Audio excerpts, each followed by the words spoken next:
नाजरीन अस्सलाम वालेकुम। भैंसा अपडेट न्यूज में आप तमाम का खैर मकदम है। भैंसा शहर के काटन मार्केट यार्ड में सीसीआई के तहत कपास खरीदी मरकज़ का इफ्तिताह ताल्लुका मधोल एमएलए पवार रामाराव पटेल और ज़िले कलेक्टर अभिलाषा अभिनव IAS के हाथों अमल में आया। इन्होंने कहा कि सीसीआई के ज़रिए कपास फी कुंटल 8,110 रुपये खरीदी जाएगी। बादअज़ां ज़िले कलेक्टर और एमएलए ने मार्केट यार्ड में सोयाबीन खरीदी मरकज़ का भी मुआयना किया। इस प्रोग्राम में Bhainsa sub collector Ajmera Sankit Kumar IAS, AD marketing Gajanand, ज़िले एग्रीकल्चर ऑफिसर अंजी प्रसाद, भैंसा ज़रई market committee chairman Anandrao Patel, tehsildar Praveen Kumar, MPDO Neeraj Kumar, municipal commissioner Rajesh Kumar व दीगर ओहदेदार किसान बिरादरी मौजूद थी। उसके ऊपर अगर तुम लेना है तो बोलो। 8,100। हाँ बस इनका 8,150 रुपए CCI। सब वो नहीं एकड़ को 12 कुंटल है। मैडम कराते हो करे नहीं है तो कराते ना, गड़बड़ क्यों कर रहे? आज का आज कहाँ जाने का है? कल नहीं रहते ना अपन। अपन कल नहीं रहते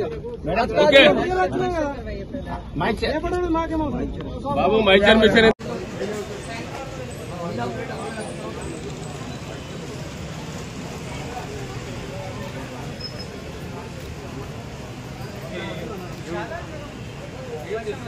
బయట ఎండరాకొచ్చింది ఎక్కడ ఏం చేయాలి ఆయన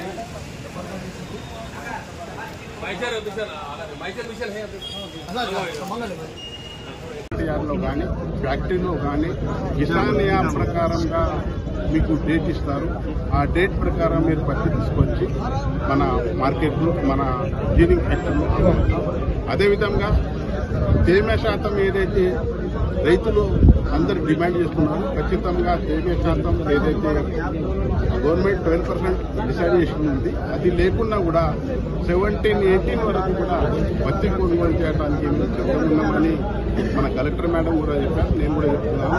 కావాలంటే అగ్రికల్చర్ మినిస్టర్తో మాట్లాడి మన బాంబేలో CMD ఉంటారు వాళ్ళకి మాట్లాడి తేమ శాతం పెడతామని ఈ సభాముఖంగా మీకు అందరికీ మరి ఇంకొకసారి రైతు సోదరులకు పత్తి రైతు సోదరులకు ఇంకొకటి 7 కుట్టాలు 12 కుట్టాలు ఏదో అంటున్నారు వాళ్ళు।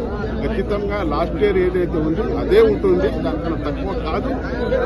ఏమైనా రాసింది తక్కువ అనిపిస్తే దానికి 12 కుట్టాలు చేసి రైతులకు అన్ని విధాలుగా ప్రభుత్వం సెంట్రల్ గవర్నమెంట్ ప్రభుత్వానికి ఈ సంవత్సరం చాలా కష్టాల్లో ఉన్నారు, దిగుబడి రాలే, వర్షాకాలం ఎక్కువ పడ్డది, దానికోసం రైతులకు ఆదుకుంటామని ఈ సభాముఖంగా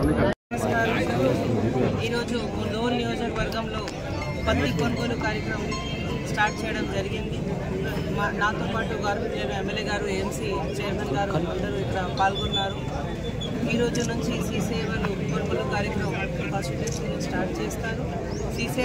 CCI వాళ్ళకి కూడా ప్రత్యేకంగా సూచన ఇవ్వడం జరిగింది, ఆర్డర్స్ ఇవ్వడం జరిగింది। ఈసారి మనకి ఫ్లడ్ వల్ల అంటే అన్టైమ్లీ రెయిన్స్ వల్ల చాలా వరకు కాటన్లో కూడా ప్రాబ్లం వచ్చింది। సో మాయిశ్చర్ కొద్దిగా చూడకుండా వాళ్ళది 12% అప్పర్ లిమిట్ ఉన్నాయి కాబట్టి అది కొద్దిగా చూడకుండా లీనియంట్గా హ్యుమానిటేరియన్ గ్రౌండ్లో వాళ్ళు ఎక్కువ పర్చేస్ చేయడానికి ప్రయత్నం చేయాలి, అదే ప్రత్యేకంగా వాళ్ళకి ఆర్డర్స్ ఇవ్వడం జరిగింది। వాళ్ళు కూడా 100% రైతుకు కోఆపరేట్ చేస్తారు, మనందరికీ నమ్మకం ఉన్నాయి। దీంతో పాటు కొంతమంది రైతు ఇప్పుడు యాప్లో 8 కనపడుతుంది, 12 కనపడతలేదు, 7 కనపడుతుంది, అది ఒక మాట చెప్పారు। అది కూడా మనం ప్రత్యేకంగా స్టేట్ గవర్నమెంట్తో మాట్లాడి అది కూడా పెంచడానికి ఇప్పుడు ప్రయత్నం చేస్తాము। అదే రైతుకి ఎలాంటి నష్టం రాకుండా చూడడానికి బాధ్యత మనకి ఉంది। స్టేట్ గవర్నమెంట్ కూడా దీనికోసం 100% కోఆపరేట్ చేస్తారు, అది కాటన్ వాళ్ళతో మనం కూడా మాట్లాడతాం। ఈ రోజు నుంచి మీ కాటన్ స్టార్ట్ అయింది కాన్స్టిట్యుయెన్సీలో, కొన్ని రోజుల తర్వాత మీ సోయాబీన్ పర్చేస్ కూడా స్టార్ట్ అవుతుంది। అందరూ రైతుకి ఒకే రిక్వెస్ట్, రూమర్స్ నమ్మకూడదు, ఖచ్చితంగా ఒక్కొక్క గింజలు కూడా మనం పర్చేస్ చేస్తాం।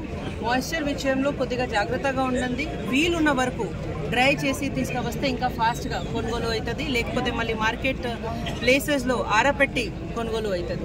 ధన్యవాదాలు। नाजरीन, आपके अपने YouTube चैनल भैंसा अपडेट न्यूज को लाइक, शेयर और सब्सक्राइब जरूर करें।